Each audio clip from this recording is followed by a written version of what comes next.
Hey everybody, Mr. Barbier again. So, I know some of you still need help with solving linear equations. So guess what? Here's part 3 of solving linear equations. And let's get to some more problems with parentheses. Now, some of you are telling me, Mr. B, you know what? I saw the first 2 videos. I got it down. I'm in a groove. I'm feeling good about myself, but parentheses are still giving me an issue. Can you help me out? The answer is always yes, okay? It's always yes, 1,000 times yes. So let's look at this homework sheet and let's get right to it. So let's look at number 27. 27 has parentheses, okay? There it is right there. Okay, there's the problem. 3 parentheses x minus 9 minus 2 equals negative 35. So if you did this problem already, great. If you haven't, pause the video right now and try it. See if you can get it. And if you're still stuck with this, then follow along with me and I'll break it down for you, okay? But you will get this, okay? Have confidence, have faith that you'll get it, and keep practicing, and trust me, eventually solving linear equations will be a breeze. But let's work this problem out right now and see how this goes, okay? So number 27, let's do it. So we got this now, right? We are masters of solving linear equations. We can do this with our eyes closed. Let's do it. Let's draw that line going down the equal sign. What do I do again when I see parentheses? Look back at your notes and tell me. If you said that I must use the distributive property to eliminate parentheses, the answer is yes, we do. So we are going to draw what I call my beautiful arrows. Let's do it. Okay, I have a question for you. Do I draw a third arrow from 3 to negative 2, yes or no? If you said no, because the negative 2 is outside of the parentheses, you are correct. We are not going to draw another arrow, okay? The arrows only go to the terms inside the parentheses, okay? So we are going to multiply 3 times x and 3 times negative 9. Now again, some of you are saying, Mr. B, still confused with multiplying a number and a variable. So you know what I always say? Give the x a partner, okay? Let's give the x its individual, its invisible partner, which is called a coefficient. And that coefficient is always what? If you said 1, you are correct. Let's give x its partner 1. So now I can very easily see that I'm multiplying 3 times 1x, which is what? If you said 3x, you are correct. Let's drop it down right here. Give us some space. All right. And then 3 times negative 9 is what? If you said negative 27, you are correct. And now that we've distributed, ladies and gentlemen, guess what? These parentheses, poof, disappear. No more parentheses. Okay, they are gone. Let's bring down the rest of the equation.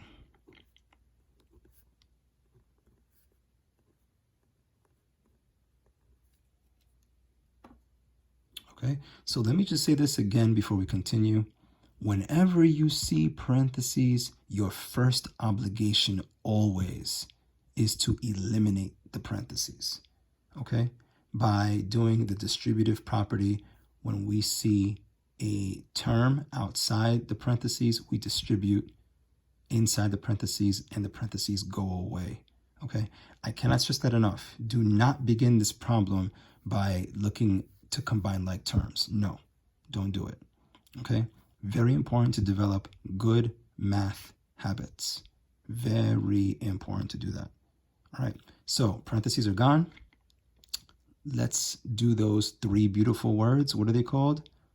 Combine like terms. Yes, let's do it. So where do you see like terms on the same side of the equal sign? If you said you see negative 27 and negative 2, you are correct. We're going to combine these two using the money and debt method. So I owe $27 to someone, and then I had the nerve to borrow another $2 from them. Okay? And, you know, lucky for me, they were feeling pretty generous and they gave me the extra $2 anyway.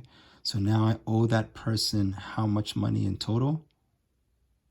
If you said 29 and it's a negative, you are correct. I dropped the 3x. I dropped the equal sign and the negative 35. Do we have any more like terms on the same side?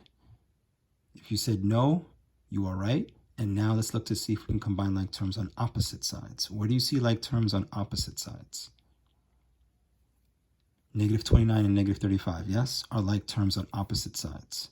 So do I bring the negative 35 to the left, or do I bring the negative 29 to the right?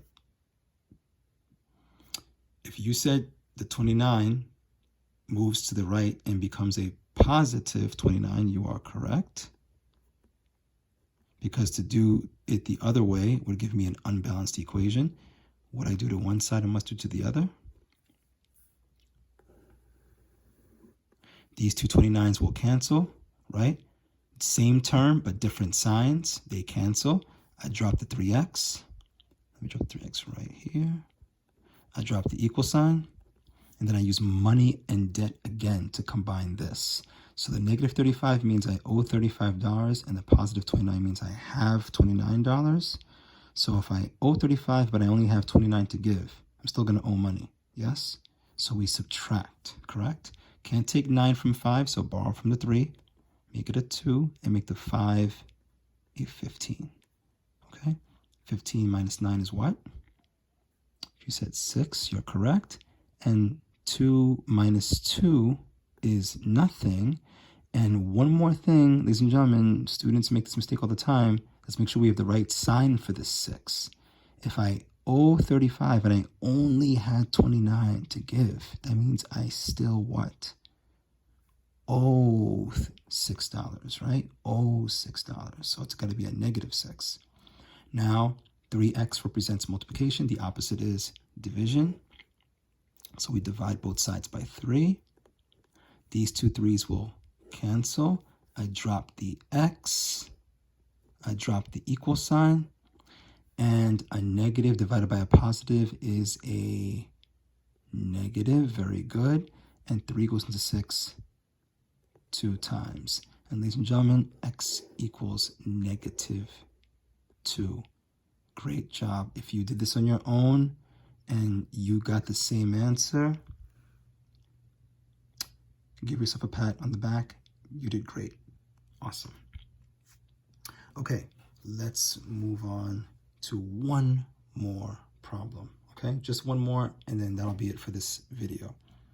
Let's look at this one. This one has parentheses on both sides. What do?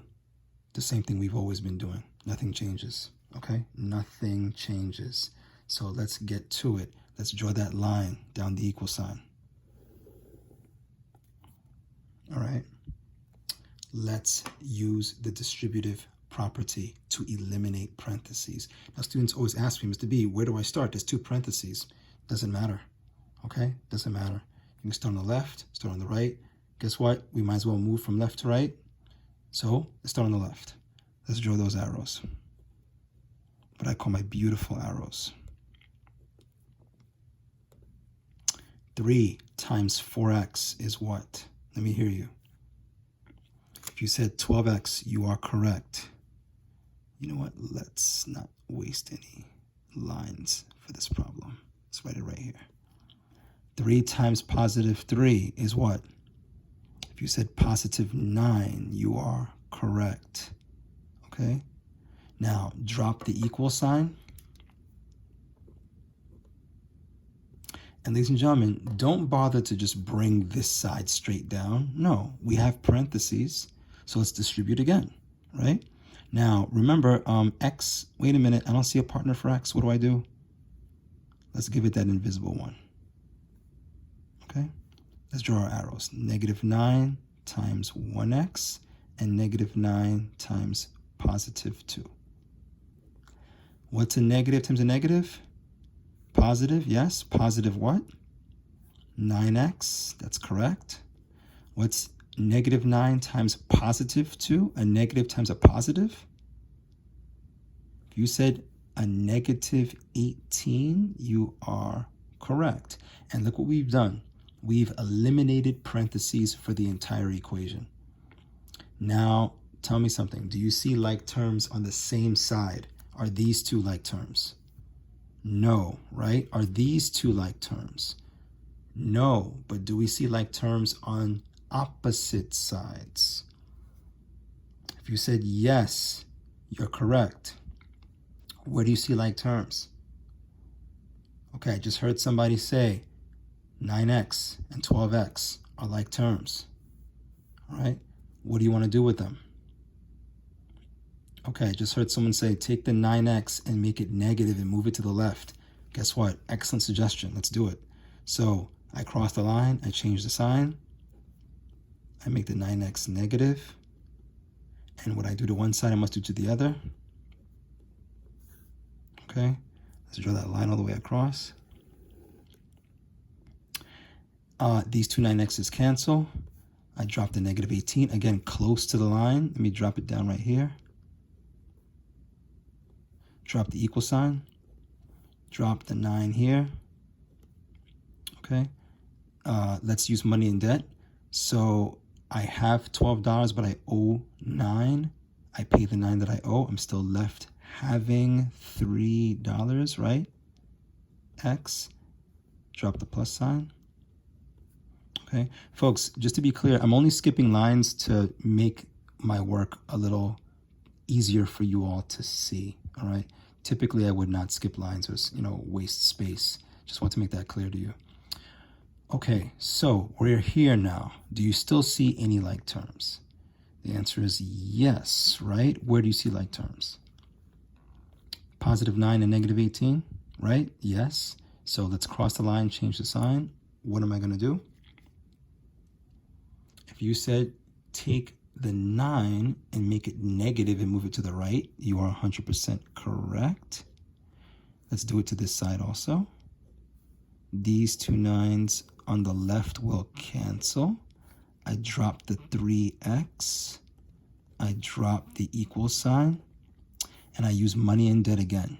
So I owe $18 and I owe another $9. Altogether, I what? If you said owe 27, you are correct. And now, ladies and gentlemen, last step is division. Yes, good. I heard someone say division. Very good. Let's divide both sides by what number? By 3, yes. On both sides, these two 3s will cancel. I drop the x. I drop the equal sign. 3 times what number gives me 27? If you said 9, and one more question, what sign is the 9 going to be when the signs are different, when they're opposite signs? If you said negative, you are correct. Okay, ladies and gentlemen, there's our solution. X equals -9. So, ladies and gentlemen, my hope now is that you're feeling very comfortable with solving linear equations. Very soon I will post another video showing you how to work with coefficients that are fractions. So what happens when we have a fraction coefficient, for example, like this problem right here, okay? 2/3 x minus 6 equals 12. How do we solve that? We're going to look at that very carefully in the next video, so look for it, okay? And in the meantime, make sure you practice. I know you got this, right? You've been working hard. You've been focused. You've been giving this your best effort. I'm very proud of you. Keep it going. Don't stop. And I'll see you in the next video. Take care.